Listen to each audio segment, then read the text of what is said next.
Hello বন্ধুরা, আসসালামু আলাইকুম। আশা করি সবাই ভালো আছেন। গ্রিন এনার্জি চ্যানেলের পক্ষ থেকে সবাইকে স্বাগতম। তো বন্ধুরা আজকে আমি আবার আসলাম আমার লঞ্জি প্যানেলের লোড টেস্ট নিয়ে।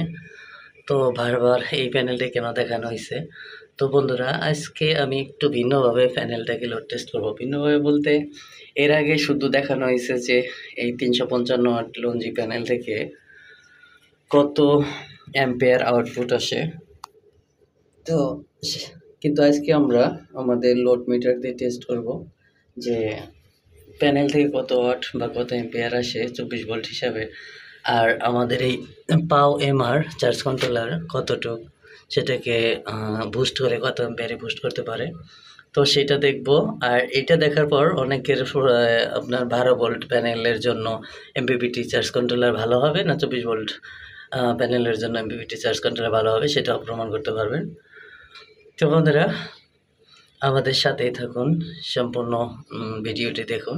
যেহেতু প্যানেলটাকে আজকে আমি লোড টেস্ট করব, এই জন্য আমার প্যানেলের সংযোগ এখান থেকে এটার সাথে বিচ্ছিন্ন করে নিছি। এই যে আমার প্যানেলের সংযোগ।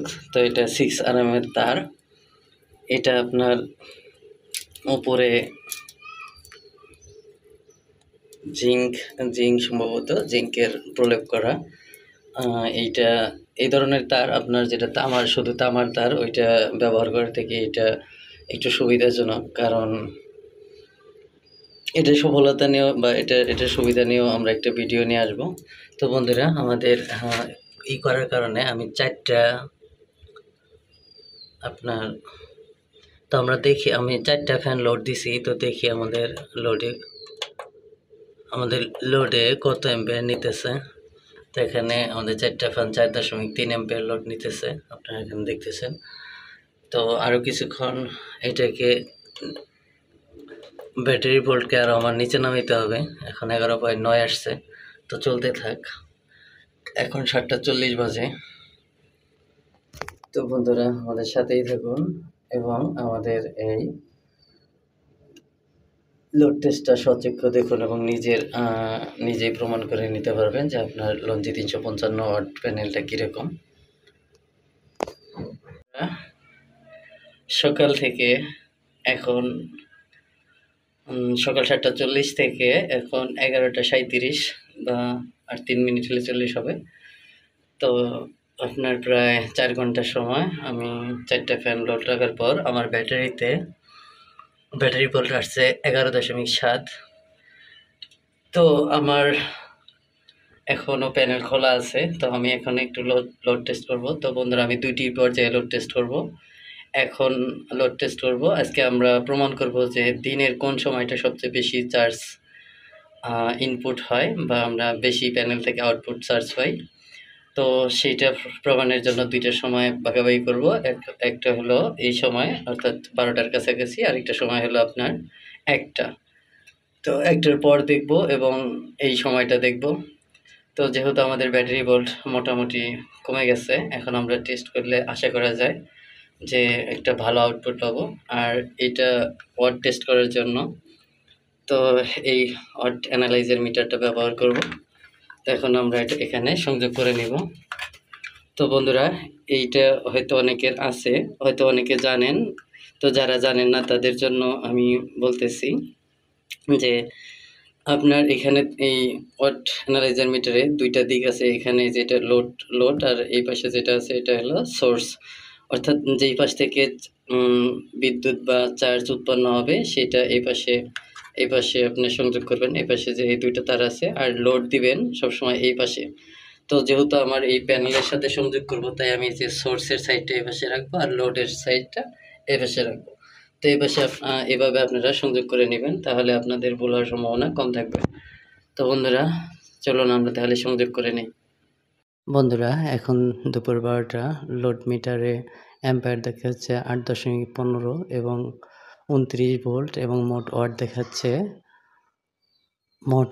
হলো 240 ওয়াট চলে গেছে। এবং আমাদের এমপিপিটি চার্জ কন্ট্রোলারটি সেই ওয়াটকে ইনক্রিজ করে, মানে অতিরিক্ত ভোল্ট যে 29 ভোল্ট আছে ওই ভোল্টকে আপনার অ্যাম্পিয়ারে কনভার্ট করে সেটা 17 অ্যাম্পিয়ার অর্থাৎ সর্বোচ্চ 17, 16.9, 8 এরকম করতেছে, যেটা আপনারা দেখতে পারতেছেন। তো বন্ধুরা, এই ছিল আমাদের 12টায়, এবং আমরা পরবর্তীতে আসবো যে দুপুর 1টার পরে, যে সেই সময়টা আমাদের কত ওয়াট আমরা এখান থেকে পাই সেইটা দেখুন। এবং আমাদের বন্ধুরা, এখন সময় 1:48, 2টা বাজতে আপনার হয়তো 10 মিনিট বাকি। তো এখন আমার প্যানেলে 355 ওয়াট থেকে ওয়াট আসতেছে, এখানে দেখতেছেন।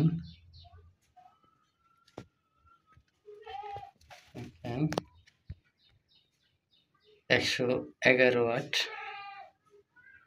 আর অ্যাম্পিয়ার আসতেছে 5.9, অর্থাৎ 9 এর কাছাকাছি, বা 6 অ্যাম্পিয়ার। এখানে 6 অ্যাম্পিয়ার দেখাচ্ছে। তো এখন মূলত ভোল্টটা কমে গেছে এই প্যানেলের। ভোল্ট এখানে 19, এর আগের অংশে দেখছেন ভোল্ট ছিল 32। তো এই ভোল্টটা যদি 32 হয়, তখন এই ওয়াটটা বেড়ে যাবে। আর এই ভোল্ট কমে যাওয়ার কারণে এখানে আমাদের এমপিপিটি চার্জ কন্ট্রোলারে দেখি কতটুক অ্যাম্পিয়ার ইনক্রিজ। এখানে দেখেন অ্যাম্পিয়ার খুবই কম, তেমন ইনক্রিজ করতে পারে নাই। তো এখানে 9 অ্যাম্পিয়ার বা 9 এর মতো, 8-9 এর মধ্যে ওঠানামা করতেছে। তো এইখানে মূলত দেখেন, এখানে ভোল্ট ছিল, অ্যাম্পিয়ার আছে প্রায় 5.5, ভোল্ট 20। এখানে ভোল্টটা যতটা বাড়তে থাকবে, এখানে অ্যাম্পিয়ার তত বাড়তে থাকবে। কারণ এই এমপিপিটি চার্জ কন্ট্রোলারগুলো শুধু অ্যাম্পিয়ারকেই বুস্ট করতে পারে, অ্যাম্পিয়ারকে না, ভোল্টকে বুস্ট করে অ্যাম্পিয়ারে রূপান্তর করে। তো এখানে অ্যাম্পিয়ার যতই কম থাকুক না কেন, এই ভোল্টটা যত বেশি থাকবে, এখানে আপনার অ্যাম্পিয়ারটা তত বৃদ্ধি পাবে। তো ভোল্টটার এত ওয়াট কম আসার পিছনের কারণটা হলো, এখন আমি আপনাদের দেখাইতেছি কারণটা কি। তো বন্ধুরা, এই হলো আমার প্যানেল। তো সূর্যটা একদম পশ্চিম দিকে অনেকটাই হেলে গেছে। এখানে তেমন রোদ পাচ্ছে না, মানে খারাপভাবে রোদ পাচ্ছে না। এই কারণে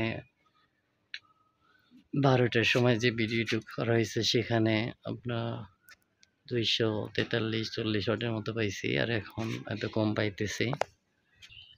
তো বন্ধুরা, এখন দেখেন এখানে ওয়াটটা বাড়তেছে। তো 115, 16, 121, তাই এরকম ওয়াটের মধ্যেই আছে।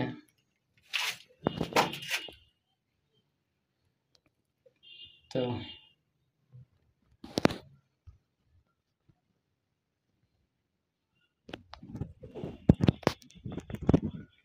এই ছিল আজকে আমাদের এই লোড মিটার টেস্ট করা, যে 2টার সময় ভিডিও করলাম যে আসলে আমরা কোন সময় বেশি ওয়াট পাই। তো এখানেও দেখেন অ্যাম্পিয়ারটা 9 এবং 8-এর মধ্যে, 8.5, 9-এর মধ্যে ওঠানামা করতেছে, এইটুকুই আছে। তো এইখানে মূলত যে ওয়াটটা দেখাচ্ছে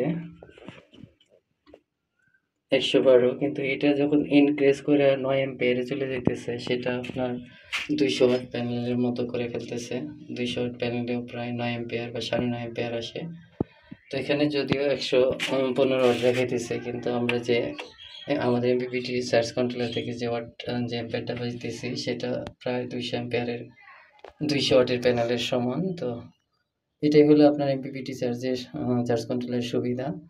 তো এর পরবর্তী যে ভিডিওটা আসতেছে, সেটা এমপিপিটি চার্জ কন্ট্রোলারের জন্য আপনার কোন 24 ভোল্টের প্যানেল বেটার হবে না 12 ভোল্টের প্যানেল, এবং তার আগে এর মাঝে আরো একটা ভিডিও আসবে। সেটা হলো যে আপনার প্যানেলে ক্ষুদ্র পরিমাণ ছায়া পড়লে কতটা আপনার প্যানেলের আউটপুট কমিয়ে ফেলতে পারে, সেই বিষয়ে ভিডিওটা আসবে। অত্যন্ত গুরুত্বপূর্ণ ভিডিওটা হবে। তো সম্পূর্ণ ভিডিও দেখার আমন্ত্রণ জানিয়ে আজকের মতো ভিডিওটি এখানে শেষ করলাম। ভালো থাকবেন সবাই।